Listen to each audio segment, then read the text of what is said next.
ಹಳೆಯ ಕಾಲದಲ್ಲಿ ಧರ್ಮತೇಜ ಎಂಬ ಮಹಾನ್ ರಾಜನಿದ್ದನು. ಅವನು ಪ್ರಜಾಪ್ರಿಯನಾಗಿದ್ದು ತನ್ನ ರಾಜ್ಯದಲ್ಲಿ ನ್ಯಾಯ, ಧರ್ಮ ಮತ್ತು ಕರ್ತವ್ಯವನ್ನು ಅತ್ಯಂತ ಪ್ರಾಮಾಣಿಕತೆಯಿಂದ ಪಾಲಿಸುತ್ತಿದ್ದನು. ಆದರೆ ಅವನಿಗೆ ಸಂತಾನ ಭಾಗ್ಯ ಇರಲಿಲ್ಲ. ಇದರಿಂದ ಅವನು ಸದಾ ದುಗುಡದಿಂದ ಇರುತ್ತಿದ್ದನು.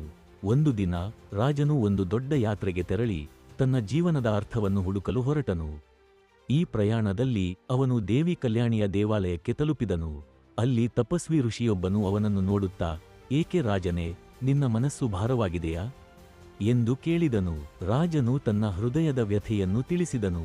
ಋಷಿ ಗಂಭೀರವಾಗಿ ಧ್ಯಾನಿಸಿ ಆಮೇಲೆ ಹೇಳಿದರು, ರಾಜನೇ, ಸಂತಾನ ಭಾಗ್ಯವೆಂಬುದು ಭಗವಂತನ ಅನುಗ್ರಹ. ಆದರೆ ನಿಜವಾದ ಸಂತೋಷದ ಮೂಲವೊಂದೇ, ಅದು ಪ್ರೀತಿ. ನಿನ್ನ ಹೆಸರನ್ನು ಮುಂದುವರಿಸುವ ಒಬ್ಬ ಮಗನಿಗಿಂತಲೂ ನಿನ್ನ ಪ್ರೀತಿಯನ್ನು ಉಳಿಸುವ ಸಾವಿರಾರು ಜನರು ಇದ್ದರೆ ಅದು ನಿನ್ನ ಸಫಲ ಜೀವನದ ನಿಜವಾದ ಪುರಸ್ಕಾರ. ಈ ಜಗತ್ತಿನಲ್ಲಿ ನಿಜವಾದ ಪರಂಪರೆಯು ವಂಶವಲ್ಲ, ಪ್ರೀತಿಯು. ರಾಜನು ಆ ಮಾತುಗಳನ್ನು ಮನಸಾರೆ ಅರಿತುಕೊಂಡನು. ದೇವಿ ಕಲ್ಯಾಣಿ ಅವನ ಹೃದಯದಲ್ಲಿ ದಿವ್ಯ ಪ್ರಜ್ವಲನೆ ಉಂಟುಮಾಡಿದಳು. ಇಂದಿನಿಂದ ಅವನು ತಾನು ಪ್ರೀತಿಸುತ್ತಿದ್ದ ಪ್ರಜೆಗಳಿಗಾಗಿ, ಬಡವರಿಗಾಗಿ, ದೀನ ಅನಾಥರಿಗಾಗಿ ತನ್ನ ಸಂಪತ್ತು ತ್ಯಜಿಸಿ ಸೇವೆಯನ್ನು ಆರಂಭಿಸಿದನು. ಅವನ ಪ್ರೀತಿ ಮಾತ್ರವಲ್ಲ, ಅವನ ನ್ಯಾಯ, ದಯೆ ಮತ್ತು ತ್ಯಾಗ ಕೂಡ ಜನರ ಹೃದಯದಲ್ಲಿ ನಿತ್ಯಜೀವಿಯಾಯಿತು. ಈ ಕಥೆಯ ಪಾಠ, ಪ್ರೀತಿಯೇ ನಿಜವಾದ ವಂಶ, ಪ್ರೀತಿಯೇ ಶಾಶ್ವತ.